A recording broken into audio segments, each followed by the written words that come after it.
Hello, good morning student. कैसे हैं आप सब?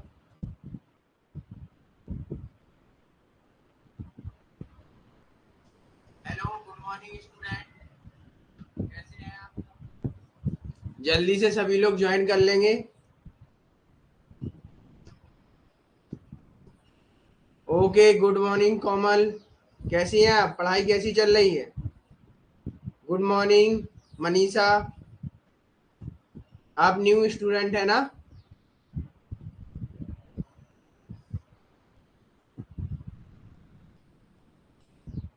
मनीषा, आपकी जो पिछली क्लास है वो नहीं दिखी होंगी, उन्हें समय निकाल कर आप देख लें, है ना? तो जो आगे हम लोग टॉपिक पढ़ेंगे वो आपको बहुत अच्छे से समझ में आएंगे। ओके, चलिए एक बार आप लोग बता दें, PPT, video, audio all clear?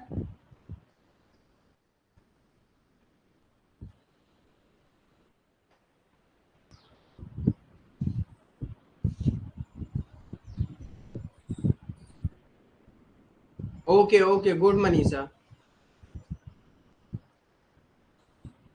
चलिए 2 मिनट वेट करेंगे सभी का, उसके बाद क्लास स्टार्ट करेंगे।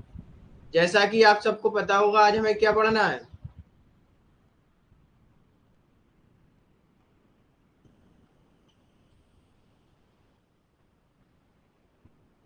Okay, good Komal. Good morning Sumitra. आपकी पढ़ाई कैसी चल रही है?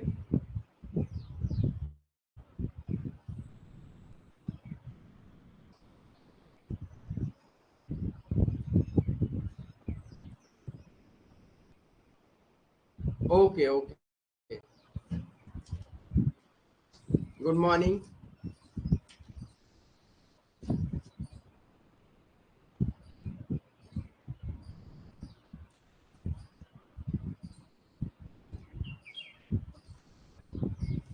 ओके, दोनों साथ साथ करते जाइए, हो जाएगा इस बार नेट।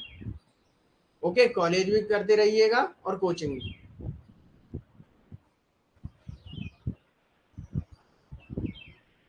अच्छा, हाँ तो दीजिएगा, कोई प्रॉब्लम नहीं। लेकिन आप क्लास जो है, प्रीवियस क्लास जो अपलोड है, उन्हें आप देखते रहिएगा समय समय पर। चलिए तो स्टार्ट करते हैं। Welcome to filler form. मैं अतुल कुशवाहा, पॉलिटिकल साइंस के फैकल्टी। तो आज हम लोग क्या पढ़ेंगे?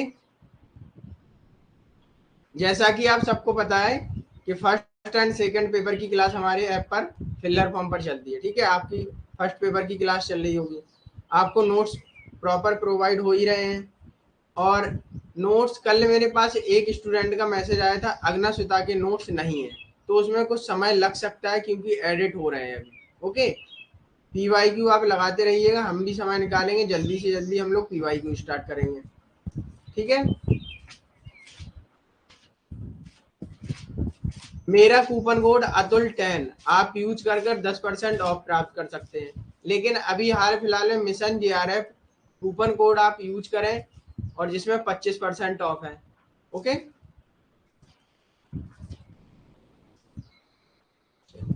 तो आज हम दो इंडियन थिंकर को पढ़ेंगे, बर्नी एंड कबीर। ठीक है, आप लोगों ने इनके बारे में कुछ पढ़ा होगा। एक इस्लाम है, इस्लाम से संबंधित है, और कबीर जो दोनों धर्म की आलोचना करते हैं। ये सबको पता होगा, छोटा सा पॉइंट है। ठीक है, चलिए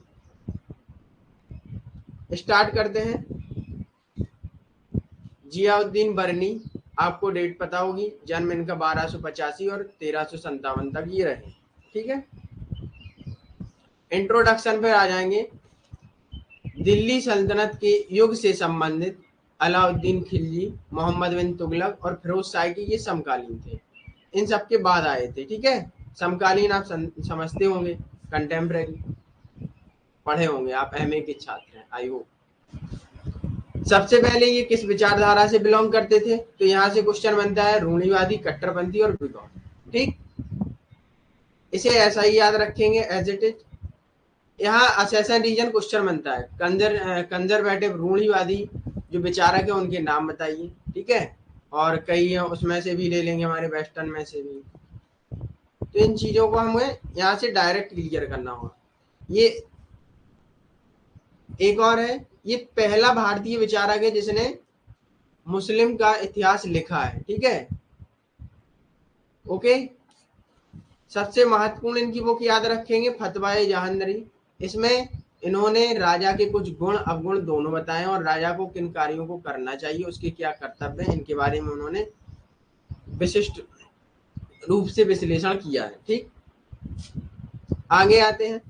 इनकी इंपोर्टेंट बुक लिख लीजिएगा आप, इन्हें नोट कर लेना, काफी इंपोर्टेंट बुक है। कंफ्यूज करती हैं, दो थिंकर हैं जिनमें हम लोग कंफ्यूज होंगे। फतवाए जहांदरी, तारीका फिरोज शाही और ये जवाबित। ठीक है, जैसे हिंदी में ऐसे है जवाबित, ये बहुत इंपॉर्टेंट है। इसमें राज्य के कानून बताए हैं। ठीक है, कैसे टैक्सेशन होगा, कैसे क्या होगा, कल्याणकारी कैसे होंगे, ये सारी चीजें बताई हैं। यहाँ किसी को कोई प्रॉब्लम तो होगी नहीं, आई होप। तो आगे बढ़ते हैं। एडवाइस फॉर एन आइडियल सुल्तान या रूलर, एक आदर्श राजा के क्या विचार होंगे, इनके बारे में ये चर्चा करते हैं। तो सबसे पहले ये बताते हैं कि जो सुल्तान है वो कैसा होना चाहिए और कहाँ से बिलोंग करना चाहिए। ठीक है, तो उसमें क्या है, सुल्तान राजनीतिक भूमिका और उनके व्यक्तिगत भूमिका दोनों में अंतर किया है। वो कैसा होना चाहिए, एक सम्राट परिवार या एक अच्छे परिवार से होना चाहिए। ठीक है, न्याय की भावना रखने वाला होना चाहिए, है ना, सेंस ऑफ जस्टिस होना चाहिए। और अगला आता है कि वो शरीयत और उसका जवाबित में से जो भी कानून लिए हैं उनके अनुसार चलना चाहिए, है ना। इसे हम आगे एक्सप्लेन करेंगे, अच्छे से समझेंगे। और वो सेना के बारे में बताता है, सॉरी, आपको बरनी सेना के टाइप बताते हैं। ठीक है, और इनको जो सुल्तान है वो न्यायाधीश की नियुक्ति करेगा, जो रॉयल फैमिली है उनकी सेवा करेगा। ये सारी चीजें उन्होंने एक्सप्लेन की है जो राजा के कर्तव्य है। गुड मॉर्निंग सिमरन, आप लेट हो गए हैं क्लास। ओके, गुड मॉर्निंग योगी। चलिए आगे बढ़ते हैं, बाद में जो भी होगा हम कहेंगे।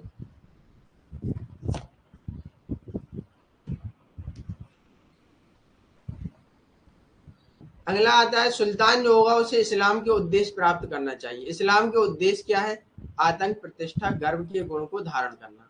ठीक है, प्रतिष्ठा, सम्मान।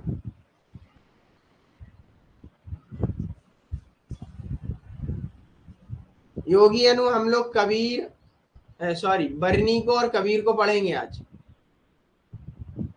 इंडियन थिंकर है बरनी, जो मुस्लिम का इतिहास का विश्लेषण या लेखन करने वाला पहला राजा है। ठीक है, पहला थिंकर है। अगला है कबीर के बारे में पढ़ेंगे, अगर टाइम बचता है तो कबीर को हम पूरा एक्सप्लेन करेंगे, क्योंकि यहाँ समझने वाला कुछ है नहीं, सिर्फ आपको याद ही करना है। वैसा कोई इसमें थ्योरी है नहीं जिसे हम समझ सकें। अगला आता है, सुल्तान को विरोध करना चाहिए। वो कहते हैं सुल्तान को किन चीजों का विरोध करना चाहिए, क्रोध का, झूठ का, चंचलता का, धोखे का और अन्याय का। ये 5 चीजें, इन्हें आप एज इट इज याद करेंगे। ठीक है, पूछ लेते हैं एग्जाम में, सीधा यहाँ से क्वेश्चन बनता है। Good morning Sahibina. चलिए क्लास करते हैं। ठीक है, अब जो भी आएगा वो बस बैठ जाएगा क्लास में। सुल्तान विरोध करते हैं इन 5 चीजों का, आपको एज इट इज एग्जाम में पूछ ली जाएंगी और एक दे देंगे कि इनमें से कौन सी चीज का विरोध करते हैं या कौन सा गलत है। तो उसमें जो भी नहीं होगा इन 5 में से, उस पर आप टिक कर देंगे। ओके, यहाँ किसी को कोई प्रॉब्लम, एनी डाउट? एक बार थम्स अप दीजिए और आगे बढ़ते हैं।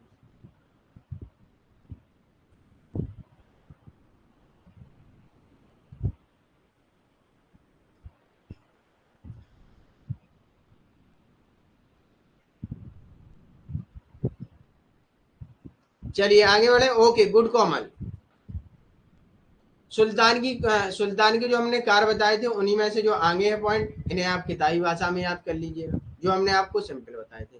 ठीक है, जैसे कि रॉयल फैमिलीज, रॉयल क्या फैमिली होंगी, सभी रॉयल्टी, सुल्तान को रॉयल्टी से परामर्श लेना चाहिए, या रॉयल्टी क्या होती है, जो सेना के खुफिया अधिकारी हैं, जिनका रिटायरमेंट हो चुका है, जो न्यायाधीश है ना। ऐसा है कि जो राज्य के उच्च स्तर के पदासीन थे, उनकी जो फैमिली है उनकी सेवाएं करना। ठीक है। अगला आता है सुल्तान को पूरे राजनीतिक परिवारों की रक्षा करनी चाहिए, पुराने राजनीतिक परिवारों की रक्षा करनी चाहिए। तो जो ओल्ड पॉलिटिकल फैमिलीज हैं उनकी रक्षा करनी चाहिए, क्योंकि उनके पास हमारी जानकारी होगी, है ना। और कभी कभी हमें उनसे परामर्श लेने की सहायता हो सकती है, कभी कंसल्ट भी करना पड़ेगा। तो वो चीजें सारी याद रखकर सुल्तान को कार्य करना चाहिए। आगे आते हैं। राजा के वर्चस्व के लिए वास्तविक औचित्य और शक्ति और न्याय गरिमा को लागू करना चाहिए।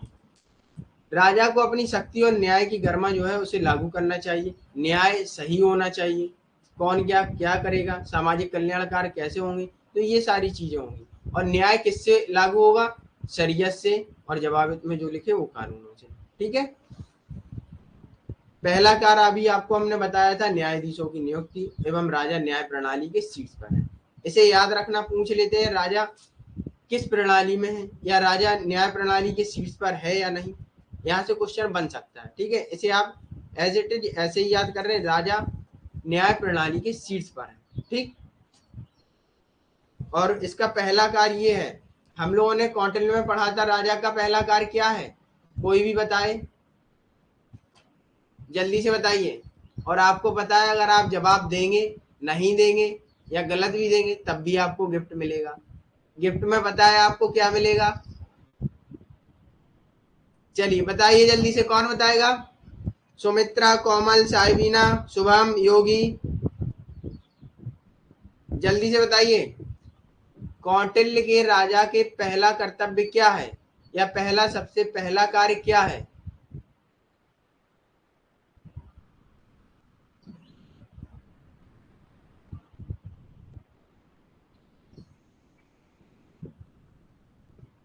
समझ में नहीं आया योगी, आप क्या कह रहे हैं?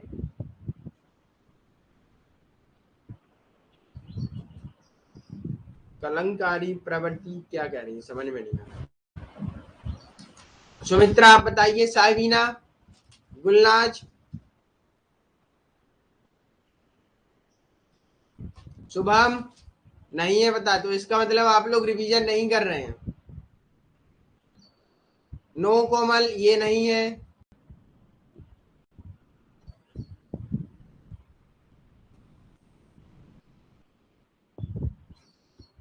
जल्दी से बताइए, रिवीजन आपका हो नहीं रहा है, मुझे लग रहा है। चलिए रिवीजन करते रहिएगा। नहीं, कौटिल्य के राजा का सबसे पहला कार्य क्या है? राज्य के क्षेत्र का विस्तार करना है।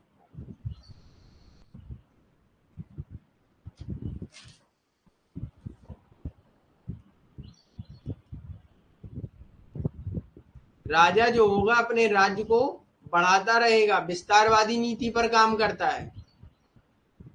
आया याद?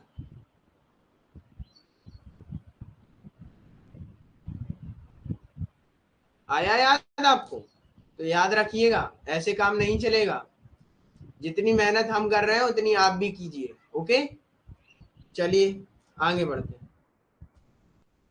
राजा को न्याय करते समय क्या रखना चाहिए? माप और दंड के बारे में जानना चाहिए। जब राजा माप और दंड के बारे में जानेगा कि कब माफ करना है, कब दंड देना है, तो राज्य अच्छा चलेगा। ओके, और राज्य में न्याय प्रणाली अच्छी होगी। जो न्याय करेगा वो धार्मिक प्रथाओं के अनुसार करेगा। धार्मिक प्रथाएं उनकी हम लोग अभी आगे पढ़ेंगे। दो उन्होंने कानून बनाए, एक शरीयत और एक जवाबित में लिखे हुए।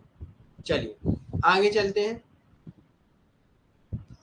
सुल्तान को वैधता के उपकरण बताएं। वैधता के उपकरण क्या है? एक साधन के रूप में धर्म का उपयोग। जब किसी भी न्याय को वैधित करने में, एक वैलिड करने के लिए, है ना, तो क्या करते हैं वो? धर्म के अनुसार वो लेते हैं न्याय, धर्म गुरुओं की सलाह लेते हैं, है ना। धर्म को एक टूल्स के रूप में उपयोग करते हैं। अगला आता है, जो विद्रोही होंगे उनके पास सॉरी उनके साथ अत्याचारी का व्यवहार करेंगे। ठीक है, मतलब जो जैसा करेगा उसके साथ वैसा ही होगा। ठीक, आगे बढ़े। अब आता है उनका एक आदर्श राज्य। आदर्श राज्य की अवधारणा कैसी होगी, आदर्श राज्य में क्या होगा, है ना। अभी हम कबीर का भी पढ़ेंगे, ये आदर्श राज्य उन्होंने कौन सा कहा है। चलिए पहले यहाँ देख लेते हैं। जो आइडियल स्टेट होगा उसमें लॉ मेंटेन होंगे, राजा का काम है लॉ मेंटेन करना, ठीक है। और पहला कार्य है उसका न्यायाधीशों की नियुक्ति करना। याद रखिएगा, ये कंफ्यूजिंग क्वेश्चन है, ठीक है। तो यहाँ कंफ्यूज कर सकते हो आप। अगला अगला आता है दो कानून। हम जैसा कि हमने आपको बताया है, जवाबित और शरीयत। जवाबित और शरीयत क्या होगा, जो शरीयत या जवाबित होगा दोनों एक दूसरे पर डिपेंड होंगे। ये नहीं कि शरीयत में जो नियम बताए गए हैं वो जवाबित के विरुद्ध में हो, तो ऐसा नहीं चलेगा। जो होगा दोनों में आपस में समन्वय होगा, ठीक है। दो श्रेणी याद रख लेना, उन्होंने कानून को दो श्रेणियों में विभाजित किया है, तो जवाबित और शरीयत। इंग्लिश हिंदी दोनों का सेम है, ओके। यहाँ किसी को दिक्कत है? ओके सुमित्रा, देखो इंग्लिश लैंग्वेज, देखो हिंदी में सिर्फ आपको समझाने के लिए बता रहा हूँ, ठीक है, क्योंकि आपको कॉन्सेप्ट दिमाग में फिट होना चाहिए। इंग्लिश में उसमें कुछ है नहीं, कहे तो मैं इंग्लिश में अभी पढ़ दूंगा, और कुछ है नहीं उसमें, ठीक है। बताइए सुमित्रा, इसमें कोई प्रॉब्लम है आपको? नहीं तो मैं कंटिन्यू करूं। सुमित्रा जी बताइए जल्दी से।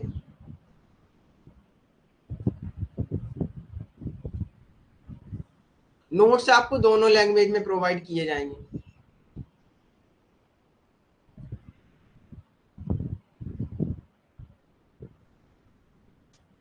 एकदम प्रॉपर हिंदी भी नहीं है ये, ठीक है। ये जो शब्द है इनके, ये हिंदी इंग्लिश दोनों सेम रहेंगे, है ना। आपको इंग्लिश में भी सेम मिलेंगे, हिंदी में भी सेम मिलेंगे। अब ये है टू कैटेगरी, तो दो श्रेणी, है ना। इतना तो समझ ही सकते हैं। हिंदी में क्या है, आपको एकदम फिट हो जाएगा माइंड में, या two categories of law. Okay good, good Sumitra. जैसा कि हमने आपको बताया, शरीयत जवाबित पर निर्भर होगा, जवाबित शरीयत पर। तो शरीयत को लागू लागू करने में असमर्थ होगा। जब जैसे शरीयत लागू करने में हम असमर्थ होंगे, तो जवाबित में तैयार जो भी कानून होंगे उनके अनुसार कर देंगे, ओके। चलिए इसे ऐसे आप याद रखिएगा, शरीयत जवाबित पर निर्भर है, ठीक, सिंपल। आगे बढ़ते हैं। जवाबित कैसा होगा, जवाबित को अतीत एवं प्राचीन, सॉरी, प्रेजेंट पास्ट फ्यूचर तीनों के समकालीन उसको सबक सीखना पड़ेगा कि कब कैसा है। पास्ट की कुछ चीजें देखकर उसे वर्तमान का समझना पड़ेगा, है ना। ये चीजें हैं जवाबित में। जवाबित शरीयत के अनुसार होगा। याद रखेंगे, यहाँ से क्वेश्चन बनता है, पूछ लेंगे जवाबित किसके अनुरूप होता है। यहाँ एक दो बुक का नाम दे देंगे कंफ्यूज करने के लिए, फतवाए जहांदरी, है ना। तो और शरीयत के अनुरूप होता है, तो आप क्वेश्चन में क्या मार्क करेंगे आंसर में, जवाब शरीयत के अनुसार होता है, ओके। अगला आता है शरीयत का खंडन नहीं करेंगे। खंडन का मतलब क्या है, यहाँ शरीयत में, शरीयत जो उनकी कानून की बुक है, ठीक है, या कानून है उनका, तो उसमें जो लिखा है, उसमें जो लॉ भी लिखा है, ठीक है, कानून जो लिखे हैं, उनके नियम जो लिखे हैं, उनके बारे में हम तर्क नहीं करेंगे। जो जैसे हैं उन्हें वैसे ही अप्लाई करेंगे। ये नहीं कहेंगे कि इसमें ये होना चाहिए, तो नहीं, बिल्कुल नहीं। जो है धर्म के अनुसार वही होना चाहिए, क्योंकि बरनी को एक कट्टर इस्लामिक धर्मी विचारक भी बोलते हैं, कट्टर इस्लामिक विचारक हैं ये, है ना। तो इसलिए ये कहते हैं कि शरीयत जो कानून है उसके अनुसार या उसका खंडन हम बिल्कुल नहीं करेंगे, ठीक है। इसे सुल्तान के प्रति वफादारी बढ़ानी चाहिए शरीयत को, ओके। चलिए आगे बढ़े। शरीयत और जवाबित में किसी को कोई डाउट है तो बताएं, नहीं तो थम्स अप दें और आगे बढ़ते हैं।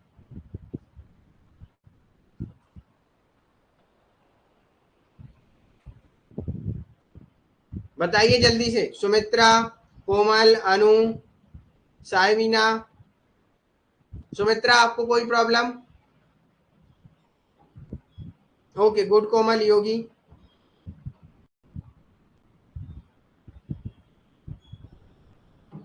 Sumitra, okay good. देखो इन्होंने बताया था आर्मी के टाइप बताए थे, ठीक है। कल सॉरी पिछली जो क्लास थी इंडियन थिंकर में किसी स्टूडेंट ने हमसे कहा था सर इन्होंने आर्मी के टाइप बताए, तो हमने उनसे कहा था कि नहीं बताएं, लेकिन उस टाइम क्या था हमारे पास समय कम था, वहां हम लोग इस चीज को क्लियर नहीं कर पाए थे। तो आर्मी के टाइप सिर्फ इन्होंने बताए हैं, ठीक है। कौटिल्य सॉरी याद आया, कौटिल्य के मंडला सिद्धांत में आर्मी के टाइप बताए थे उन्होंने, तो वो नहीं था। ओनली उन्होंने किलों के टाइप बताए हैं, किले हमने आपको बताए थे। जिस किसी भी स्टूडेंट को पता ना हो तो आप कौटिल्य के नोट्स डाउनलोड करें और उन्हें एक बार रिवाइज कर लें, और वहां कोई किसी का डाउट बनता है तो आप हमें व्हाट्सएप ग्रुप में पिन कर दें, वहां से मैं देख लूंगा, ओके। अगर आपके कोई पर्सनल डाउट भी हो तो आप हमें पर्सनली मैसेज भी कर सकते हैं। आर्मी के उन्होंने टाइप बताए, जैसा कि यहाँ देख लेंगे। 4 टाइप है, पैदल, घोड़ा सवार, और युद्ध हाथी वाले, और सहायक। सहायक जो आपके साथ में होंगे, ठीक है। तो 4 टाइप बताएं, आपको शब्द से क्लियर हो गया होगा, ठीक है। बिना घोड़ों के सैनिक जो पैदल चलेंगे, 2 घोड़ों के सैनिक जो घोड़े सवार होंगे, एकल घोड़े के साथ सैनिक घोड़े सवार होंगे, है ना, और हाथी वाले जो हाथी पर भाला लिए होंगे, है ना, और बकाया उनके सहायक भी होंगे, ठीक। एक चीज यहाँ याद रखेंगे, ये बहुत इंपॉर्टेंट है, एज इट इज याद रखेंगे। सुल्तान अपनी निजी सेना, यदि प्राइवेट सेना या ट्रूप्स को क्या कहते हैं, तो क्लव कहते हैं।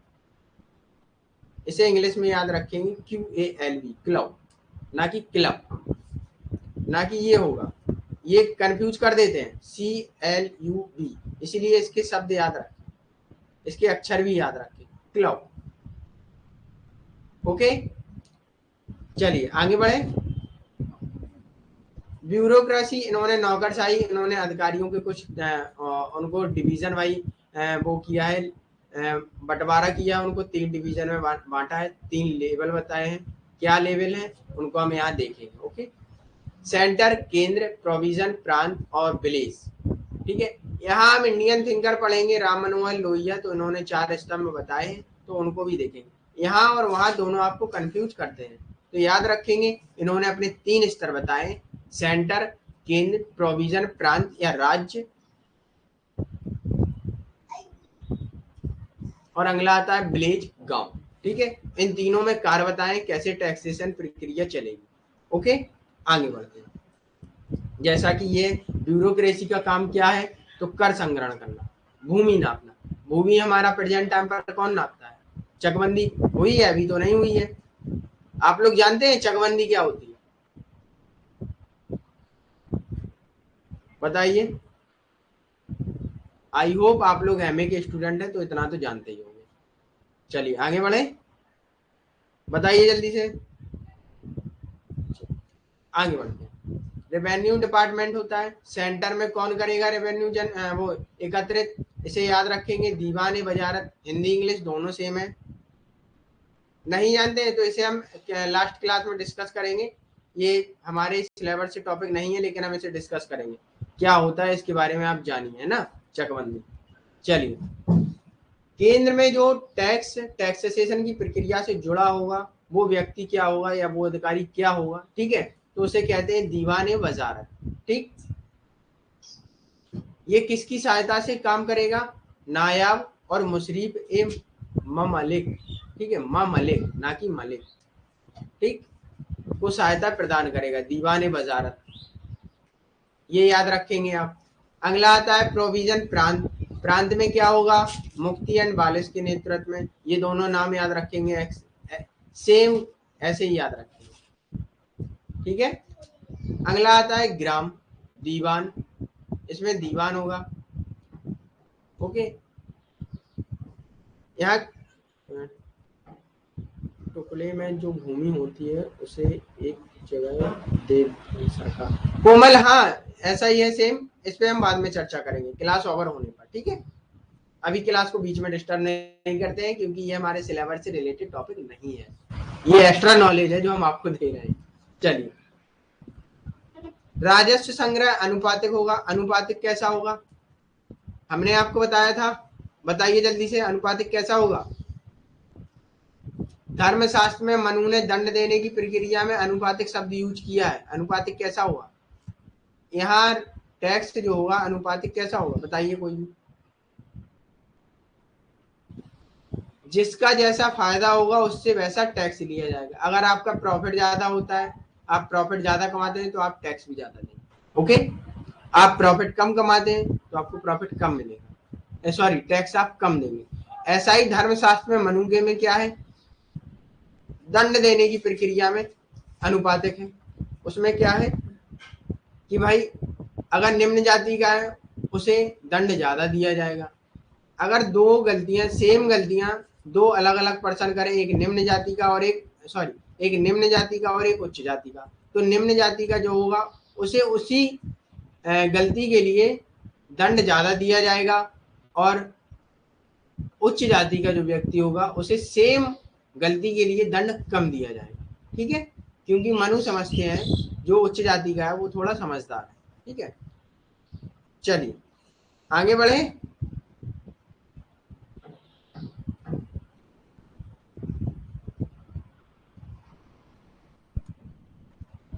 जस्टिस, न्याय पर आएंगे। न्याय कैसा होगा? बाजार को नियंत्रित करेंगे। अगर बाजार को हम वो नियंत्रित नहीं करेंगे तो सेना में दिक्कत होगी, खान पीन में असंतोष होगा, जनता नहीं होगी सही, है ना? क्या होगा बाजार में जब महंगाई होगी? जैसे पाकिस्तान का एग्जाम्पल ले लीजिए, वहां कुछ आटा या कोई भी किराना सामान जब महंगा होता है ना, तो क्या होता है? जनता परेशान होती है। जनता जब परेशान होगी तो समाज में क्या होगा? असंतोष आएगा। जब असंतोष आएगा तो सेना को मेंटेन करने में प्रॉब्लम होगी, है ना? तो कारण सिर्फ यही है कि बाजार मूल्य को नियंत्रित करना। न्याय उन्होंने सिर्फ यही बताया। आ सकता है क्वेश्चन यहाँ से बनता है, क्या बनता है? सुमित्रा इंग्लिश में देख ले, market price need to control. उनको मार्केट प्राइस को कंट्रोल में रखने की आवश्यकता है। ठीक, तो कहाँ थे हम लोग? उनको न्याय जो है पूछ सकते हैं क्वेश्चन ऐसे, बरनी के अनुसार न्याय क्या है, तो वो दे देंगे क्वेश्चन में, ऑप्शन में दे देंगे बाजार मूल्य को नियंत्रित करना, और 3 अन्य ऑप्शन दे देंगे जो कंफ्यूज करेंगे हमको, है ना? तो आप लोग डायरेक्ट क्या करेंगे? बाजार मूल्य को नियंत्रित करना, उस पर टिक लगाएंगे और आपका क्वेश्चन सही होगा, +2 नंबर मिलेंगे आपको और आप एकदम खुश होंगे। चलिए आगे बढ़ो। कर की छूट, कर में वो छूट देते हैं। कब देते हैं? टैक्स में जब छूट देते हैं कब देते हैं? जैसे मान के चलिए कोई आपदा या विपत्ति आ जाए तब वो टैक्स में छूट दे देते हैं, जिससे क्या होता है कि जनता को जैसे वो नुकसान झेली हुई है, कोई भी जनता या कोई भी पर्सन नुकसान झेला हुआ है, तो उसे कैसे वो प्रमोट या मोटिवेट कर सकते हैं? तो उससे कहेंगे भाई तू काम कर, तेरे को मैं टैक्स में छूट दे दूंगा। ठीक, तो उन्होंने बताया है जस्टिस, आपदाओं के दौरान कर में छूट। ठीक है, चलिए आगे चले। यहाँ किसी को कोई प्रॉब्लम, किसी का कोई डाउट? सुमित्रा आपका कोई यहाँ डाउट तो नहीं है? कोमल, अनु, साहिबीना, सिमरन, जल्दी से बताइए। सुमित्रा जी आपका कोई डाउट है?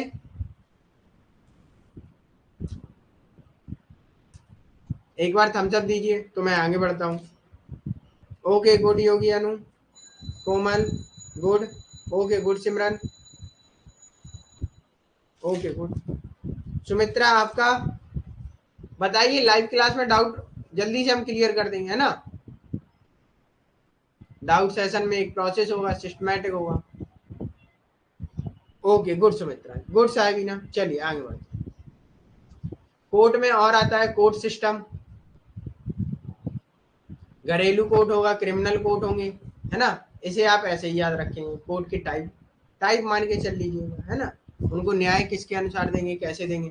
तो कोर्ट सिस्टम होगा, अदालत प्रणाली होगी, घरेलू कोर्ट होंगे, फौजदारी अदालत होगी। आगे आता है धर्म के मामलों में निपटान के दौरान राजा काजी उल कजात। काजी उल कजात कौन है? ये न्यायाधीश है जिसकी सलाह लेगा। ओके, इसे याद रखेंगे शब्द को, एज इट इज पूछ सकते हैं इसमें क्या? राजा धर्म के मामलों में किससे बोलेगा सलाह? तो काजी उल कजात, ये कौन है? न्यायाधीश। किसका न्यायाधीश है? ये धर्म गुरु है, ठीक है, धर्म गुरु है, इसे हम धार्मिक न्यायाधीश भी कह सकते हैं, ठीक है। पूछ लेते हैं, कंफ्यूज कर देते हैं। धार्मिक न्यायाधीश किसे कहते हैं? बरनी के अनुसार, बरनी के अनुसार किसे कहते हैं? तो काजी उल कजात को कहते हैं। ओके, धर्मगुरु है ये काजी उल कजात, शब्द कुछ ऐसा ही है। ओके, चलिए आगे बढ़े। न्याय दो परिचालन क्षेत्र है, शहरी और ग्रामीण। ओके, इसे एज इट इज याद करेंगे। Two operating areas of justice, urban and rural. इनकी आलोचना भी की जाती है। अब आलोचना में से आप नोट्स जो बना रहे होंगे उसमें नोट कर लेना, ठीक है। यहाँ हम इसलिए टाइप नहीं किए, सबसे पहला कारण यही है कि आप लोग क्लास लाइव तो देख लेते हैं लेकिन नोट्स नहीं बनाते। जब आप नोट्स नहीं बनाते तो आपका नुकसान होता है। इसमें नुकसान आपका क्या है कि आप सुबह मॉर्निंग हुई, आप उठे और मान के चलिए कोई भी स्टूडेंट लेट हो गया, उसने मुंह हाथ धुले और बैठ गया, सो रहा है, क्लास कर रहा है, कुछ पता ही नहीं। मैं तो आपको देख नहीं रहा हूँ कि आप सो रहे हैं कि ज्वाइन करके सो गए हैं, है ना। तो इसलिए आप अपने साथ न्याय करें। न्याय आपका क्या है कि आपको जो काम दिया गया है वही करें, है ना। ये नहीं कि आप काम हाँ दिया है हो जाएगा, तो फिर ऐसे नेट जेआरएफ नहीं होगा। समझो इस चीज को, है ना। तो आलोचना क्या है? ओके, गुड योगी। इनकी आलोचना कई थिंकरों ने की है कि ये सिर्फ इस्लाम धर्म को मानते हैं, हिंदू धर्म के विरोधी हैं,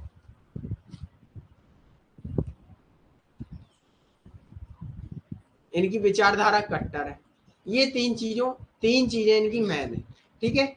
ये और किसी के बारे में नहीं सोचते। और शरीयत और जवाबिद की दोनों की आलोचनाएं हुई कि वो धर्म के अनुसार करेंगे, जो भी हो वो धर्म के अनुसार हो, चाहे फिर वो गलत हो चाहे फिर वो सही हो। ओके, चलिए आगे बढ़े। बताइए, यहाँ किसी को कोई डाउट तो नहीं है? अगर डाउट हो तो वो हम क्लियर करें, नहीं तो हम लोग अगला टॉपिक कबीर को करेंगे। कबीर पर बढ़ेंगे और कबीर को हम लोग बहुत जल्दी समझेंगे क्योंकि यहाँ से थोड़ा ही बहुत पूछते हैं। चलिए बताइए, यहाँ किसी को कोई डाउट है? देखो, यहाँ से मोस्ट इम्पोर्टेंट क्वेश्चन बनते हैं, हम आपको बता देते हैं।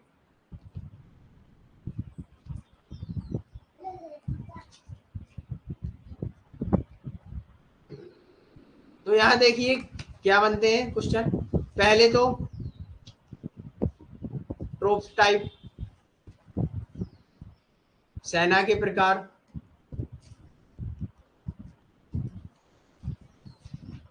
दूसरा बुक, मैच द फॉलोइंग में उनकी बुक आ जाती है। फतवाए जानदरी किसकी है? उनकी कबीर की है या बरनी की है ना, ऐसे पूछ लेते हैं। तो ये भी याद रखेंगे, बुक सबसे इम्पोर्टेंट है। और उनके न्याय क्या है?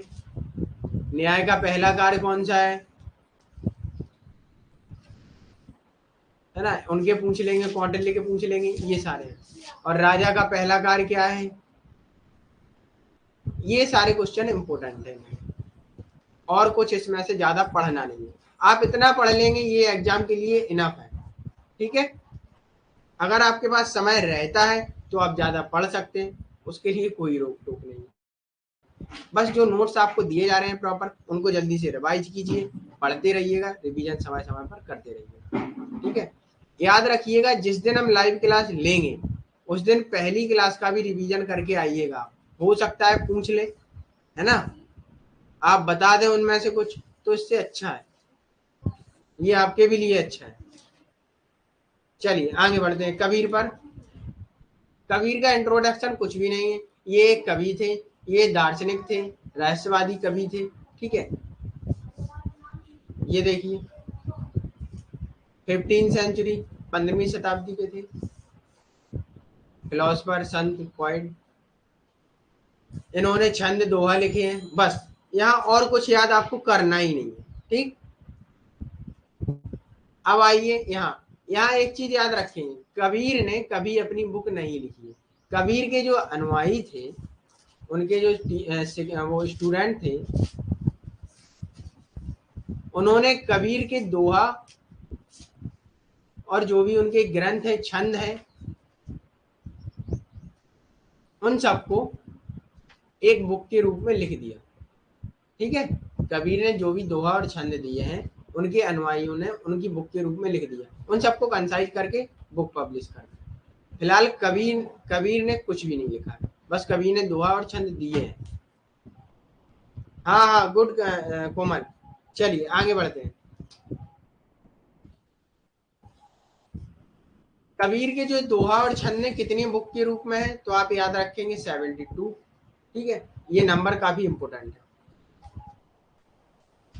देखिए, ये है रैगतास, सुख निदान, मंगल वसंत, सखियां और कबीर बीजक, होली अगम, पवित्र आगम और शब्दास। ये सारे याद रखेंगे आप। ठीक है, ये कंफ्यूज पता कहाँ करता है, स्वामी विवेकानंद से कंफ्यूज करेगा, लेकिन हम विवेकानंद में आपको एक शॉर्ट ट्रिक बता देंगे तो आपको याद रहेगा। ठीक है, ये बुक है इनकी, ये याद रखना। चलिए आगे बढ़ते हैं। इनके कुछ इम्पोर्टेंट है, कुछ इम्पोर्टेंट वर्क है, उन्हें भी याद रखेंगे। जैसे आदि ग्रंथ, पंचवाणी। पंचवाणी आपको टैगोर से कंफ्यूज करेगा, है ना। और स्वांगी, सर्वांगी, बीजक, ये है रामायणी, शब्दास, साक्षी। ये बीजक के 3 भागों से मिलकर बनी, मतलब बीजक जो है वो 3 भागों से मिलकर बना। 3 भाग कौन से हैं, रामायणी, शब्दास, साक्षी। ओके, ये 3 बहुत इंपॉर्टेंट है।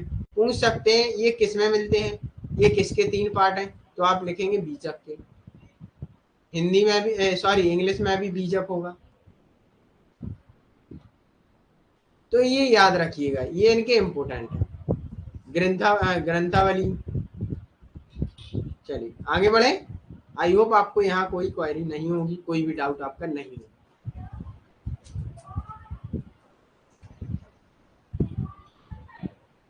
आगे बढ़े। चलिए, ये रामानंद से इन्फ्लुएंस है, रामानंद से ये प्रभावित है। ठीक है, जो 14वीं 14 सेंचुरी के कवि थे, 14वीं शताब्दी के संत थे, है ना, कवि थे। तो यह क्या थे, वह व्यक्ति जिसने भारत के आध्यात्मिक परिदृश्य को बदल दिया। आध्यात्मिक मतलब अंतरात्मा, तो उसको बदला है, और इस चीज से कबीर इन्फ्लुएंस थे, प्रभावित थे कि कैसे क्या है। तो जब कबीर के हम लोग दोहे या छंद सुनते हैं तो अंदर से ऑटोमेटिक वो आ जाता है, मोटिवेशन, है ना, एक पॉजिटिव एनर्जी आ जाती है। उन्होंने क्या कहा था, भक्ति आंदोलन चलाया था, याद है आपको, याद रखना इसे। राम सीता की पूजा, दोहा छंद होते हैं इनके। चलिए आगे बढ़ते। अब आता है व्यापक धार्मिक संस्कृति। रामानंद ने कबीर के जीवन और कविता को प्रभावित किया। वही है, रामानंद से वो कैसे प्रभावित थे इसके बारे में कहा गया है। तो उनकी धार्मिक संस्कृति, जीवन और कविता से, है ना। उनके धर्मनिरपेक्ष दृष्टिकोण से। ये धर्मनिरपेक्ष दृष्टिकोण, सारे धर्म, सर्वधर्म अपने आप में सर्वोपरि है ना। सर्वधर्म सर्वोपरि, सारे धर्म, जो भी धर्म में, हिंदू, मुस्लिम, जैन, सिख, सब अपने आप में सही है। लेकिन वो हिंदू धर्म और मुस्लिम धर्म दोनों का विरोध करते हैं। ठीक है, कैसे करते हैं आगे चलते हैं। यहाँ याद रखना, इस क्लास में किसी की भावनाओं के साथ छेड़छाड़ नहीं। ये हम लोग यहाँ सिर्फ क्या पढ़ रहे हैं, ये विचार हमारे नहीं, हम लोग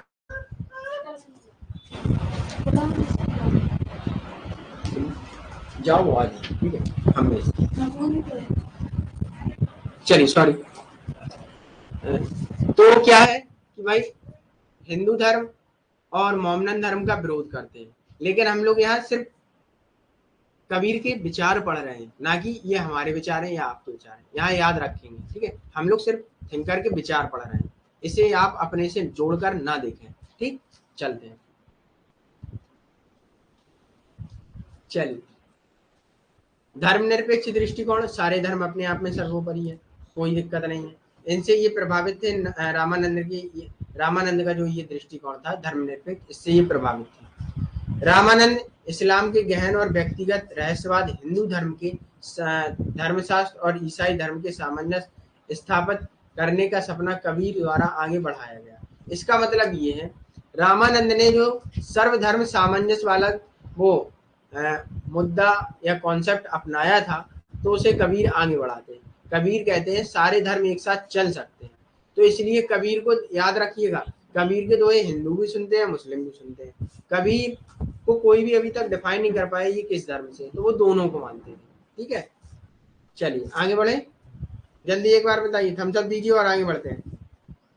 साहिबीना, सिमरन, सुमित्रा, कोमल, योगी अनु, समझ में आया आपको? शुभम, जल्दी से एक बार थम्स अप दीजिए, फिर आगे बढ़ते हैं। जल्दी जल्दी से बताइए। ओके, गुड सिमरन, गुड सुमित्रा। चलिए, जैन फिलॉसफी से वो बहुत प्रभावित थे। याद रखिएगा, यहां से क्वेश्चन ऐसा बनता है, कबीर ने किन धर्मों की आलोचना की? तो क्या बनेगा? हिंदू, मुस्लिम, जैन और हिंदू मुस्लिम।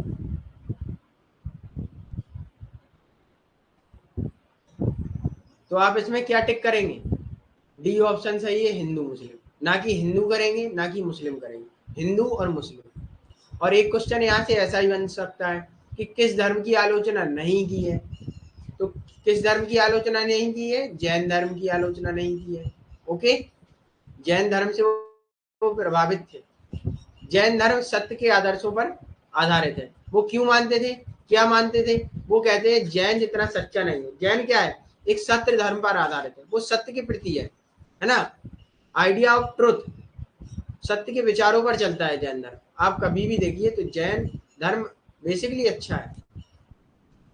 ठीक है, आगे बढ़ते हैं। हिंसा, अस्तेय, ब्रह्मचर्य और अपरिग्रह पर जैन धर्म आधारित है। ठीक है, गैर हिंसा, नॉन वायलेंस। अगला आता है कबीर अहिंसा के सिद्धांत जैन धर्म से प्रभावित है। ठीक है, जैन धर्म में क्या होता है? अहिंसा। जैसे गांधी जी है, गांधी जी भी प्रभावित हैं जैन धर्म से, है ना। जब हम लोग गांधी को पढ़ेंगे तो वहां अच्छे से एक्सप्लेन करेंगे। और किन की बुक से है? ट्रॉटस्की की बुक से भी है वो प्रभावित, है ना। तो यहाँ क्या है, जैन धर्म में क्या होता है? अहिंसा। कोई भी काम कराना है आपको, हिंसा करके नहीं करा सकते। आप सिस्टमैटिक तरीके से आप अपनी बात कहकर अहिंसा से करा सकते हैं। ठीक है, आगे आते हैं। यहाँ किसी को कोई प्रॉब्लम नहीं होगी। अब कबीर का आते हैं एक आदर्श राज्य, जिसे वो कहते हैं क्या? बेगमपुर, बेगमपुरा। ठीक है, इसे क्या कहते हैं विचारक? और विचारक कहते हैं कि यह यूटोपिया है। यूटोपिया शब्द आपको पता है? बताइए, किसे पता है यूटोपिया मीन्स क्या होता है? हम लोग इसे कई थिंकर में पढ़ेंगे। बताइए कोई भी।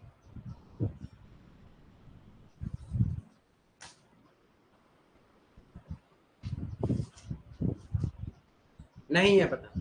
कल्पना लोकी। कल्पना क्या है? इसे ऐसे समझिए, कबीर का जो बेगमपुरा गांव है ना, वो राज्य का समर्थन नहीं करते। एक बेगमपुरा नाम इस शब्द का यूज करते हैं, जिसे वो राज्य कहते हैं, मतलब राज्य की संज्ञा देते हैं, ना कि राज्य कहते हैं। तो क्या है, उसे वो कहते हैं कि एक बेगमपुरा है जहाँ कुछ भी नहीं होगा, जहाँ लोगों को दुख भी नहीं होगा, मतलब लोग सुख होंगे परमानेंटली, वो दुख से कभी परिचित होंगे ही नहीं। ठीक है, इसे यूटोपिया कहते हैं, कल्पना लोकी, मतलब वो सोच रहे हैं, सपनों की दुनिया में है। हो नहीं सकता, वो रियल लाइफ में हो नहीं सकता, वो सपनों की दुनिया में है। ठीक है, यूटोपियन थिंकर भी पढ़ेंगे हम कुछ। उन्हें बोला जाता है यूटोपियन थिंकर।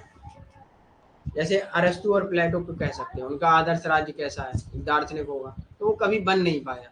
ऐसा ही कबीर का है ये बेगमपुरा, तो वो कभी बन नहीं पाया है, ना बन पाएगा। क्योंकि देखिए, समाज में आप कहें कि दुख से मुक्ति मिल जाए तो नहीं होगा, दोनों के बीच में आपको संतुलित रहना पड़ेगा, है ना। सुख दुख बने रहेंगे आपकी लाइफ में, कोई भी इंसान हो, चाहे आप हैं, हम हैं, आप कहेंगे सर मैं कहूँ आपके जीवन में दुख ही दुख है, तो ऐसा नहीं है, है ना। कभी सुख भी आता है, कभी दुख भी आता है। ये जीवन के दो पहलू हैं जिन्हें जीवन में हमको संतुलित बना के रखना चाहिए। ये आपके जीवन को संतुलित भी करते हैं। अगर आपको दुख नहीं होगा तो आप सुख के बारे में नहीं जाने कि सुख कैसे होता है। और कबीर यहाँ कहते हैं कि बेगमपुरा जो होगा उसमें सुख होगा, तो यहाँ इनकी आलोचना भी की जाती है कि भाई ये परमानेंट सुख होगा तो व्यक्ति दुख के बारे में जानेगा ही नहीं, है ना। जैसे आप मान लीजिएगा, आप खट्टा और मीठा, तीखा या मीठे में बारे में तभी जानेंगे जब आपने मीठा खाया होगा। अगर आप परमानेंटली मीठा ही खाते रहेंगे तो आप तीखे के बारे में नहीं जानेंगे। तो हर चीज के दो पार्ट होते हैं, जैसे सत्य असत्य, अच्छा बुरा, ये सारी चीजें होती हैं। बताते हैं ये एक ऐसी भूमि होगी जहाँ क्या होगा, जहाँ कोई हिंसा, लालच, अपराध कुछ भी नहीं होगा। व्यक्ति अपने काम में मस्त होगा, कुछ भी नहीं होगा। आगे हम इसे डायग्राम से अच्छे से एक्सप्लेन। कबीर के आइडियाज हैं कुछ। कबीर ने अपना अधिकांश जीवन व्यतीत किया है, कहाँ किया है, अफसर व्यापार और अफसरों में, अफसरों के अफसरों के विकास की विशेषता में। ठीक है, 15वीं शताब्दी में बनारस में इन्होंने काफी जीवन अपना व्यतीत किया है और वहां देखा है। इसे फलते फूलते व्यापार के कस्बों और गांवों को आपस में जोड़ दिया, जिससे कमाई होने की, अर्थव्यवस्था और विकास के अवसर पैदा हो। उन्होंने सबको आपस में जोड़ा है जिससे विकास हो सके समाज में। यहाँ याद रखेंगे, हर थिंकर अंत में वो इसी पर आता है कि समाज का कल्याण हो और विकास हो, है ना। बस सबके विचार, थोड़े शब्द अलग अलग हैं, लेकिन विचार अधिकतर देखे जाएं, हम लोग कंपेयर करें, तुलना करें तो क्या है, सेम ही पढ़ते हैं। ठीक है, आगे बढ़े। सार्वभौमिक मानवतावाद, नई संस्कृति का विकास किया उन्होंने, है। जाति नियम, जाति व्यवस्था का खंडन किया है कि ऐसा कोई नहीं है कि जाति उनकी कोई निम्न या उच्च है, मानव मानव है ना। पदानुक्रमिक सामंतवादी व्यवस्था का विरोध किया है, खंडन किया है, चुनौती दी है, क्रिटिसाइज किया है। चलिए आगे बढ़े। ऐसा ही ये सब है, इसे आप याद कर लेंगे। ठीक है, इसे वैसे समझाने की कोई आवश्यकता है नहीं। इससे सामाजिक समूहों को वर्टिकल हॉरिजॉन्टल मोबिलिटी, ऊर्ध्वाधर और क्षैतिज गतिशीलता निर्माण हुआ, ऊंचा नीचा समाज और व्यक्तियों में, तो इसका खंडन करते हैं। अभिजात वर्ग, वर्ग द्वारा मतलब जो अभिजात कुलीन वर्ग है, जिसके पास शक्ति है, जिसके हाथ में सत्ता है, व्यापक रूप से विरोध किया है इसका, कि जिन्होंने यथास्थिति बनाई रखी है। कबीर जो निम्न जाति के थे, गरीबों के भेदभाव के आलोचक थे। कबीर निम्न जाति से बिलोंग करते थे, है ना।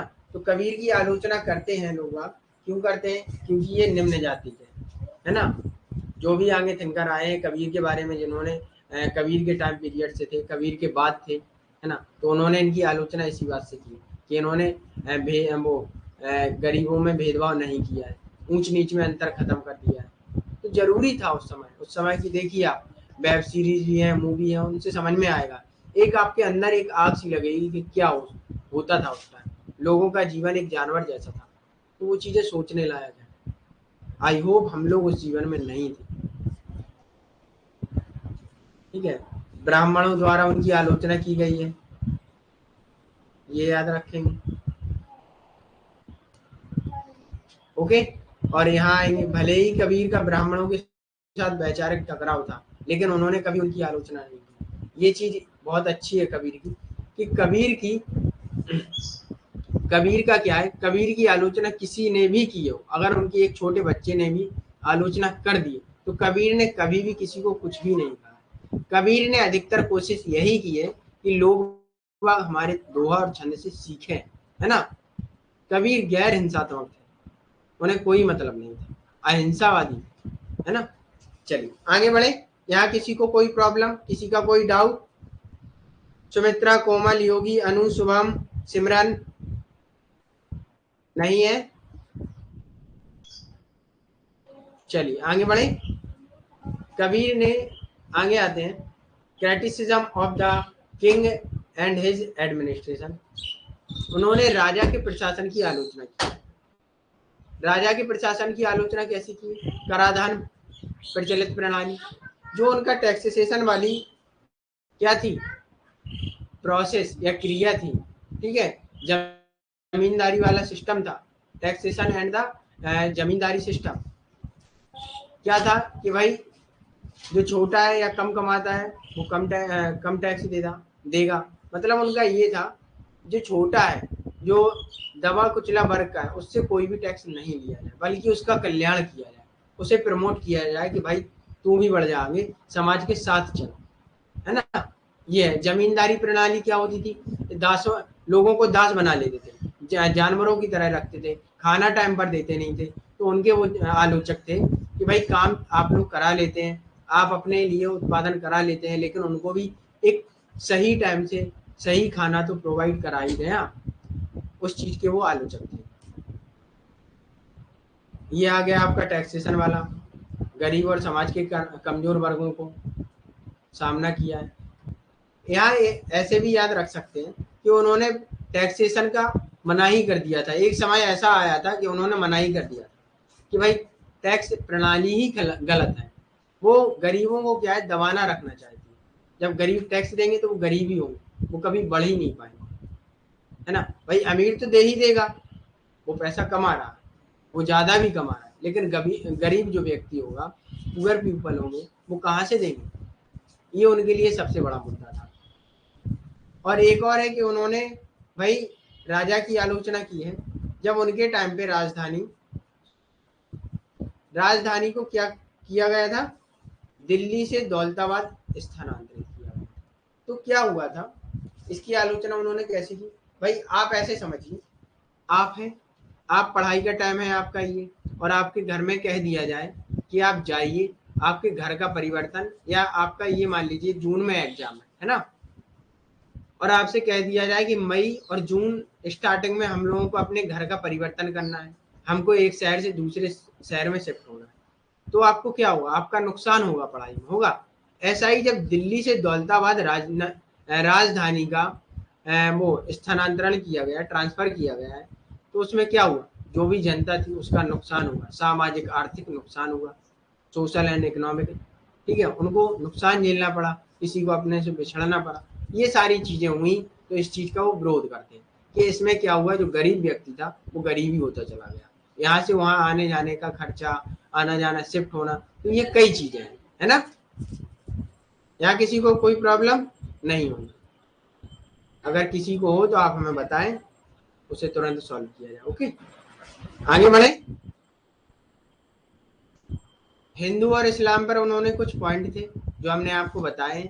हिंदू धर्म में उन्होंने ग्रंथों की आलोचना की है, और मोमडन में खतना की आलोचना की है। उन्होंने कहा है ये दोनों गैर, मतलब इन दोनों जो है, दोनों धर्म के दोनों पवित्र कार्य हैं, वो बेवकूफी पूर्ण है, उनसे कोई मतलब नहीं, वो पथभ्रष्ट है ना। वो सिर्फ आप लोगों ने कहानियां बनाई हैं, उनकी आलोचना करते हैं। तो इसमें आ जाइए, हिंदू धर्म में पवित्र जनेऊ और मोमडन धर्म में पवित्र खतना, ठीक है। आप लोग ये चीजें जानते होंगे क्या होती हैं, इन्हें हमें एक्सप्लेन करने की आवश्यकता नहीं होनी चाहिए, है ना। जैसे हम लोगों में एक हमने आपको बताई थी, उसमें धर्मशास्त्र में बताया था 16 संस्कार, नहीं सॉरी, बुद्ध धर्म में अग्नसुता में बताया होगा 16 संस्कार, कर्ण भेदन, मुंडन वाला, जन्म वाले 16 संस्कार बताए थे, है ना। तो ऐसा ही है पवित्र जनेऊ, ऐसा ही है खतना, ठीक। आगे आते हैं, कबीर के अनुसार हिंदू धर्म दोनों वो पथभ्रष्ट है, व्यक्ति को पथभ्रष्ट करने वाले, है ना। जैसे कुरान और वेद का उन्होंने आलोचना की। चलिए आगे बढ़े।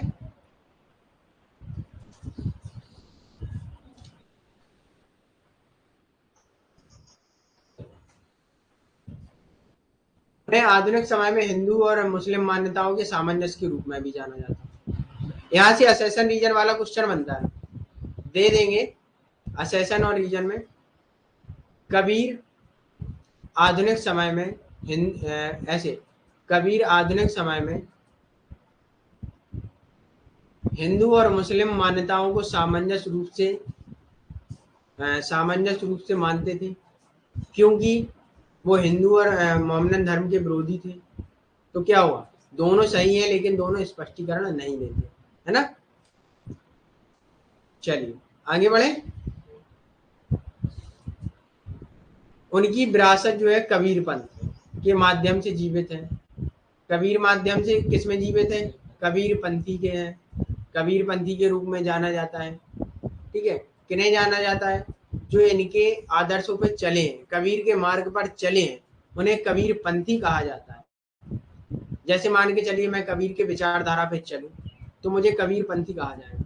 मेरा नाम अतुल है, अतुल कबीर पंथी, जो कबीर की विचारधाराओं पे चलते हैं। उनके पीछे एक सरनेम लगा दिया जाएगा कि कबीर पंथी है।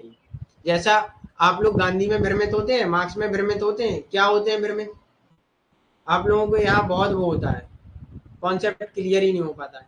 गांधी को गांधीवादी कहते हैं, गांधी को गांधीवादी कहा नहीं जाता। अगर क्वेश्चन आता है गांधी को गांधीवादी कहेंगे, नहीं कहेंगे। गांधी के विचारों को जिसने लिया है उसे हम गांधीवादी कहेंगे, है ना। गांधी को अराजकतावादी दार्शनिक कहते हैं, गांधी स्वयं को अराजकतावादी दार्शनिक कहते हैं।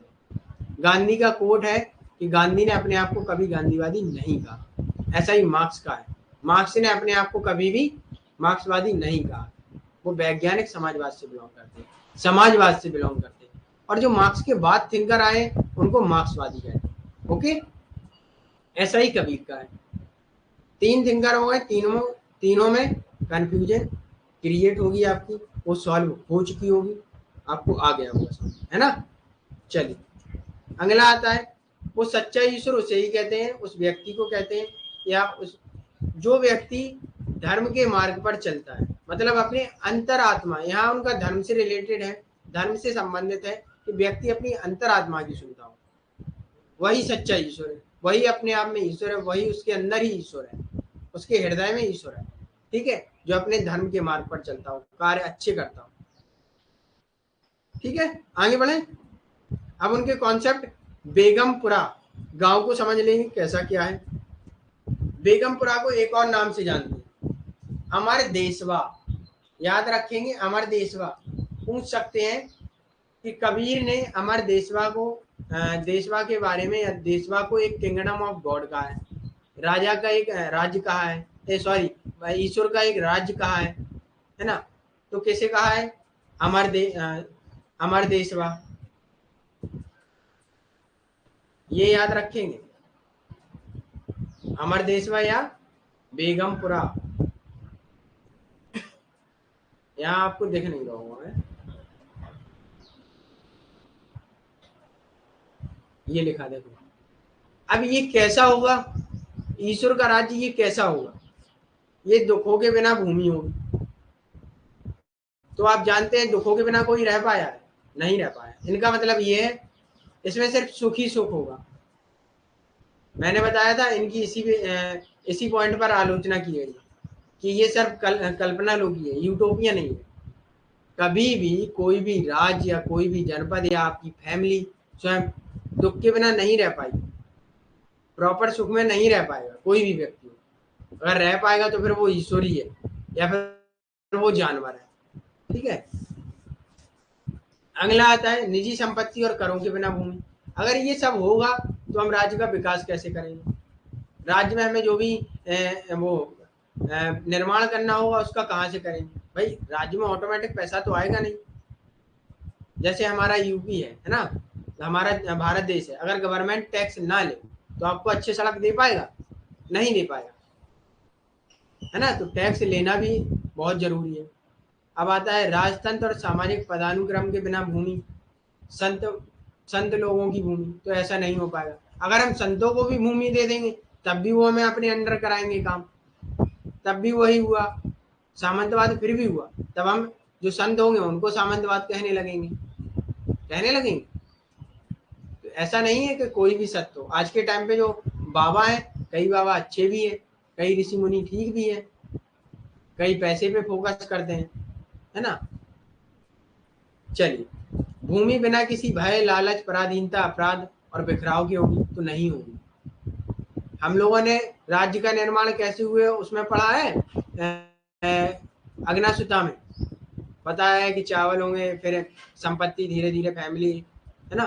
तो ऐसा ही है कि जब आपके पास संपत्ति होगी तो फिर लालच आएगा, लालच आएगा तो फिर आप और चोरी करेंगे, तो बिना उसके नहीं हो पाएगा। व्यक्ति ऐसा है कि भाई वो उसके अंदर ऐसी, वो देखो एक लालची भी है, लालची पशु है वो, बस ये है कि वो थोड़ा तार्किक है, लालच है। जैसा हमने पिछला किस में पढ़ा था, पिछला टॉपिक कौटिल्य पढ़ा था ना, उसमें बताया था हमने कि भाई लालच कैसे दूर होगा, बताया उन्होंने, भ्रष्टाचार के बारे में बताया है, उसे देख लेना आप क्लास में, समझ में आ जाएगा। जाति, लिंग, धर्म के आधार पर भेदभाव बिना भूमि तो नहीं हो सकती, हमको उच्च निम्न स्तर में रहना पड़ेगा। यहाँ जाति से मतलब नहीं, जाति मतलब कार्य से मतलब।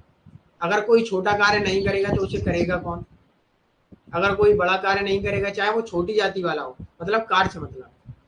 कोई लिंग भेद नहीं, लिंग भेद हो सकता है लेकिन इस चीज में कुछ पॉइंट लिए गए हैं हमें हमारे आधुनिक समाज में, जैसे जेंडर इक्विटी वाला लिया गया है कि जेंडर लिंग भेद नहीं होगा, समानता होगी, है ना। तो आज के टाइम पे समानता है, महिलाओं को कई अधिकार दिए जा रहे हैं, प्राइवेट और गवर्नमेंट सेक्टर में महिला और पुरुषों के समान अधिकार है, वेतन समान है, कार्य समान है। जैसे अभी आर्मी में महिलाओं को भी दिया जाता है, जैसे संडे को एनडीए का एग्जाम था तो उसमें कई फीमेल कैंडिडेट है, वो भी सेना में जाने के लिए इच्छुक है ना। चलिए आगे बढ़े। एक और आता है, उन्होंने एक आलोचना, कबीर राज्य के आलोचक थे, ठीक है, वो कहते थे राज्य नहीं होना चाहिए। और राज्य में किसके आलोचक थे, न्यायपालिका और प्रशासन। क्यों थे, मैंने आपको बताया है कि न्याय कैसा होगा, जिसने जो कार्य किया है उसी के अनुसार, चाहे वो उच्च जाति का हो चाहे वो निम्न जाति का हो। न्याय समानुपातिक होना चाहिए, अनुपातिक नहीं होना चाहिए, है ना। आगे बढ़, अब यहाँ आते हैं उनके कुछ, क्या है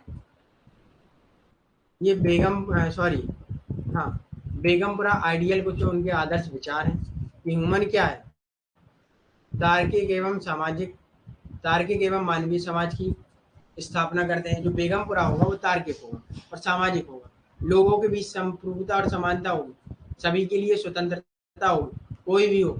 बेगमपुरा को भारत का यूटोपियन कहा गया है। यहाँ से क्वेश्चन बनता है, यह आदर्श यूटोपिया भक्ति के माध्यम से प्राप्त किया जाना चाहिए, ठीक है।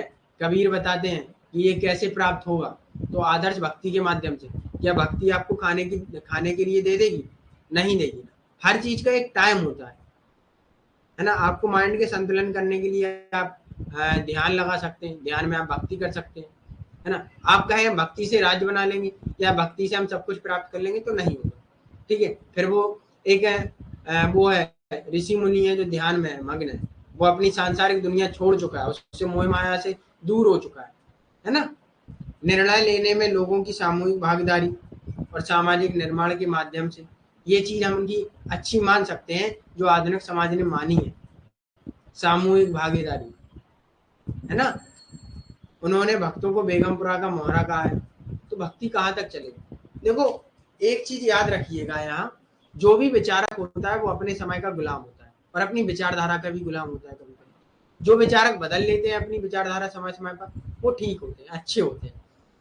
तो ये कवि थे, बहुत बड़े भक्त थे, तो ये कैसे कहेंगे, इनका सीधा जो भी, ये कोई भी बात कहेंगे, कोई भी थिंकर हो, जो जिस विच जो, जैसे मान लीजिए कोई भी थिंकर हो, जैसे कबीर है, वो भक्ति विचारधारा से बिलोंग करते हैं, वो कहते हैं हर चीज हम भक्ति से प्राप्त कर लेंगे। अब यहाँ याद रखिएगा, कोई भी पूंजीवादी विचारधारा से बिलोंग करता है तो वो क्या कहेंगे, जो भी कुछ हमें प्राप्त करना है, सुख भी है तो हम पैसे से ही प्राप्त करेंगे। जैसे आप आधुनिक समय में देख सकते हैं कि हम लोग एनर्जी प्राप्त कर लेंगे, पैसे से कर लेंगे। कैसे कर लेंगे, भाई स्टिंग पी लेंगे, है ना। स्टिंग आता है एक सॉफ्ट ड्रिंक, उसे पी लेंगे, एनर्जी आ जाएगी। देखो कब तक आप लिक्विड से काम चलाएंगे, वो आपको तुरंत एनर्जी दे सकता है लेकिन परमानेंटली नहीं। जो आप ठोस भोजन करेंगे उसी से हमें एनर्जी आएगी, उसी से हमें एक नेचुरल जो एलिमेंट्स होंगे, तत्व होंगे हमारी बॉडी के लिए, वो मिलेंगे, ना कि आपको स्टिंग में मिलेंगे, है ना। चलिए आगे बढ़े। यहाँ किसी को कोई डाउट, जल्दी से बताइए। नहीं होगा, है ना। जल्दी से एक बार थम्स अप दीजिए। चलिए आगे बढ़े। यह समाज में आर्थिक सामाजिक विभाजन को तोड़ता है कि समाज में कोई विभाजन नहीं होगा, सब सेम होंगे। आर्थिक सामाजिक विभाजन, social economic division of in the society, ठीक है। Social economic division in the society, समाज में वो विभाजन करते हैं, सामाजिक आर्थिक दोनों में, है ना। वो बताते हैं बेगमपुरा कैसी भूमि होगी। हमने आपको पिछली स्लाइड में हमने आपको बताया डायग्राम के थ्रू। इसमें कोई राज्य नहीं होगा, कोई भ्रष्टाचार नहीं होगा, कोई अधिशेष निकासी नहीं होगा, सरप्लस वैल्यू नहीं होगी, है ना। सरप्लस वैल्यू किससे संबंधित है बताएं आप। सरप्लस वैल्यू थ्योरी किसने दी और किसने दी और ये किससे ली गई थी, हम पिछली बार चर्चा कर चुके हैं। फिलहाल टॉपिक में पढ़े नहीं है, लेकिन हमने उस टॉपिक में आपको समझाया था। कोई भी बताए सरप्लस वैल्यू किसने दी है, अधिशेष मूल्य का सिद्धांत किसने दिया है, जल्दी से बताइए। सिमरन, सुमित्रा, कोमल, गलत या सही कुछ भी। मेरे तरफ से दोनों लोगों को गिफ्ट मिलता है। गिफ्ट में बता देते हैं क्या है भाई, आप अपने पैसे से डेयरी मिल्क ले लीजिएगा और खा लीजिएगा। दुख भी हो तब भी खुश रहिएगा कि आगे जाके हम सुधार करेंगे, ठीक है। कभी डिमोटिवेट मत होना भाई। दुनिया में देखो मोटिवेट करने के लिए कोई नहीं है, आप अपने आप को स्वयं मोटिवेट करें, है ना। दुनिया में कोई भी है आपको डिमोटिवेट करेगा। कोई कहेगा कि आपसे नहीं होने वाला नेट जा रहा है, तो कहना उससे भाई ठीक है नहीं होने वाला, आप शांत रहो, हम कर लेंगे। हमें पता है होगा हमारी जो कमजोरियां होंगी, हम लोग हैं साथ, कमजोरियां अपनी दूर करेंगे, ओके। इसलिए मोटिवेट रहें। तो बताते हैं सरप्लस वैल्यू का सिद्धांत किसने दिया, मार्क्स ने दिया। किससे लिया था, तो रिकार्डो से लिया था। रिकार्डो के विचार से ये प्रभावित थे, ठीक है, याद रखना। आगे जाके हम लोग इस पर भी डिस्कस करेंगे। उनके प्रिंसिपल्स ऑफ, उसके सिद्धांत क्या है, जो बेगमपुरा राज्य उसमें सिद्धांत क्या है, जस्टिस, इक्विटी एंड फ्रीडम, न्याय, समानता और स्वतंत्रता, इन तीनों पर निर्भर है उनका। बेगमपुरा या फिर अमर देशवा।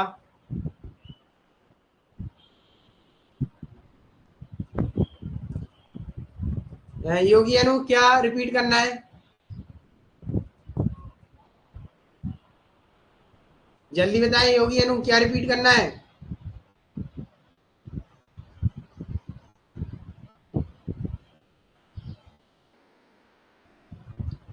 कौन सी लाइन करना है रिपीट बताइए।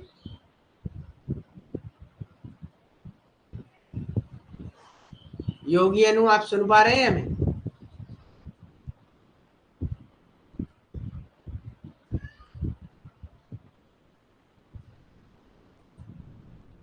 ये सरप्लस वैल्यू वाला, सरप्लस वैल्यू वाला मैं ये बता रहा हूं, मार्क्स ने ये theory the, surplus value, theory of surplus value, जिसे हम लोग क्या करेंगे मार्क्स में अच्छे से पढ़ेंगे। और ये इसके लिए किससे प्रभावित थे, डेविड रिकार्डो, रिकार्डो से प्रभावित थे, है ना। बस इतनी सी बात है। अच्छा ये है। और प्रिंसिपल वाला अगर आप कह रहे हैं कि के प्रिंसिपल, प्रिंसिपल ऑफ बेगमपुरा या अमरदेशवा, तो उसमें वो तीन सिद्धांतों पर काम करता था। जस्टिस, जस्टिस हो गया आपका, इक्विटी हो गया, इक्वालिटी हो गया, फ्रीडम हो गया, ओके। समानता या समता, जस्टिस न्याय, स्वतंत्रता फ्रीडम आपकी स्वतंत्रता, ओके। यस यस कोमल, चलिए आगे आए। कंक्लूजन में यही आता है कि भाई क्या है वो, संत, भक्ति कवि है, समाज सुधारक है, ठीक है। उन्होंने समाज की तात्कालिक जो कुरीतियां थी उनका इन्होंने विरोध किया है, उनकी आलोचनाएं की है, जरूरी भी था उनकी आलोचनाएं करना। सामाजिक आर्थिक समानता की बात की है, ठीक है। सर्वधर्म सर्वहित, सभी धर्म सबके हित में सोचते हैं, ठीक है। संत कबीर थे, समाज सुधारक थे, कुरीतियों का विरोध किया। संत कबीर सोशल रिफॉर्मर, है ना। इविल्स इन द सोसाइटी, समाज की कुरीतियों को हटाया उन्होंने। और economic and social equality, all reasons, all interest, okay. अब यहाँ बताइए, आज हमने 2 थिंकर कंप्लीट किए, इसे आप अच्छे से रिवाइज करें। ठीक है, यहाँ किसी का कोई डाउट तो आप हमें बताइएगा, तुरंत हम यहाँ सॉल्व कर देंगे। योगी अनु वही टाइम रहेगा 6 PM एंड 8 PM, है ना। इस टाइमिंग में आप किसी को कोई भी प्रॉब्लम नहीं होगी, ऐसा मेरा मानना है। अब आपका क्या मानना है, आप भी अपने विचार प्रस्तुत करें, क्योंकि हम एक लोकतंत्र देश में रहते हैं, तो आप भी अपने विचार दें, उन पर हम कोई क्रिया या कोई एक्शन लेते हैं। हो सकता है अगर एक्शन लेना है तो उन्हें अमल किया जाएगा, ओके, उन्हें अप्लाई किया जाएगा। Okay, thank you Komal, welcome. Sumitra, आपको आया समझ में? पहली क्लास है, नहीं सुमित्रा, आपको लग रहा है कि सर क्या पढ़ा दिए, समझ में आ रहा है कि नहीं आ रहा है ना? तो आप अपना फीडबैक दीजिए सुमित्रा।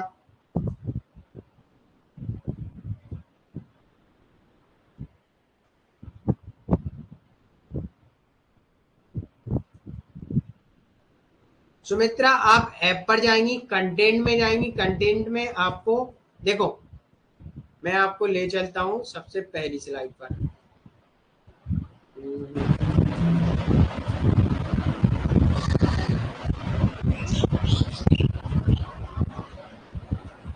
देखिए, ऐप पर जाएंगी आप, ऐप पर आपको मिलेगा आपका जो कोर्स होगा, जो परचेज किया होगा, वहां कंटेंट में आएंगी आप। देखो, edit profile, sorry, edit profile. एक तो बोलते बोलते ना जवान भी लड़खड़ाने लगती है। कंटेंट में आप जाएंगे, कंटेंट में आपको फोल्डर मिलेंगे। किसी किसी कोर्स में, जिस कोर्स में आप इनरोल हैं, तो उसमें आपको मिल सकता है फर्स्ट पेपर, सेकंड पेपर। उस फोल्डर को आप सेकंड पेपर को ओपन करेंगी, उसके बाद क्या आएगा आपका, उसमें थिंकर मिलेंगे, Indian political thought, public administration, है ना, कंपैरेटिव पॉलिटिक्स, ये सारे फोल्डर मिलेंगे। इंडियन पॉलिटिकल थॉट में आपको नोट्स मिल जाएंगे। फिलहाल अभी नोट्स अपलोड हमने नहीं किए हैं, 10 मिनट का आप समय दीजिएगा, मैं अपलोड करता हूँ। उसके बाद आप लोग पढ़िएगा, जम से बढ़िया तैयारी कीजिएगा, ठीक है।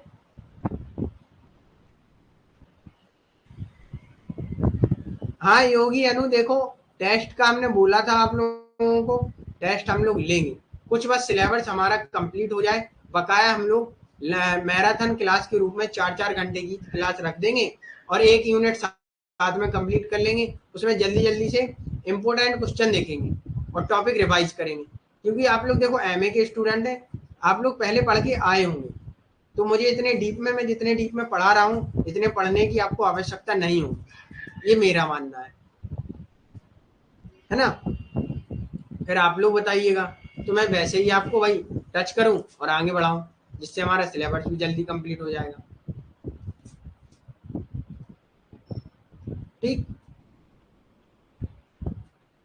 देखो सुमित्रा, आपका डाउट है कि सर फर्स्ट क्लास का पीडीएफ, वहीं सारे पीडीएफ है, आपको थिंकर के नाम में आपको पीडीएफ दिख जाएगा, नाम लिखा है थिंकर का। आप, हमने उसे ऐसे मेंटेन किया है, आपको कोई भी प्रॉब्लम नहीं होगी, ठीक है। बस ये है, आपका अग्ना सुता वाला मैंने आपको बताया था, नोट्स में एडिट होना है कुछ, उसमें जो नए क्वेश्चन आए थे उन्हें हम एडिट कर दें, कैसे बने थे, उसके बाद मैं आपको अपलोड कर दूंगा, वहां से आप डाउनलोड कर लीजिएगा, पढ़ लीजिएगा।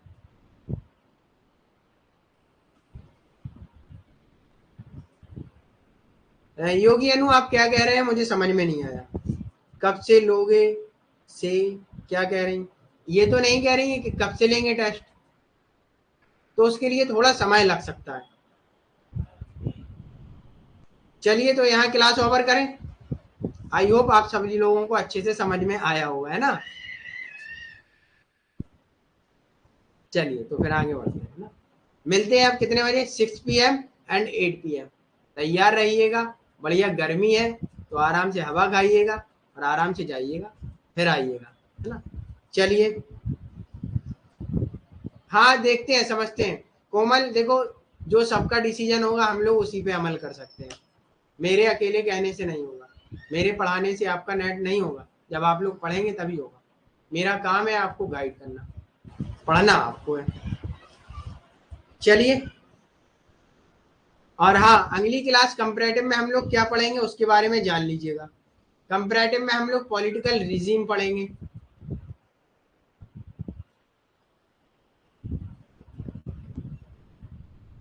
और पबेड में हम लोग क्या पढ़ेंगे, जो थ्योरी हमारी रह गई थी उन्हें पढ़ेंगे।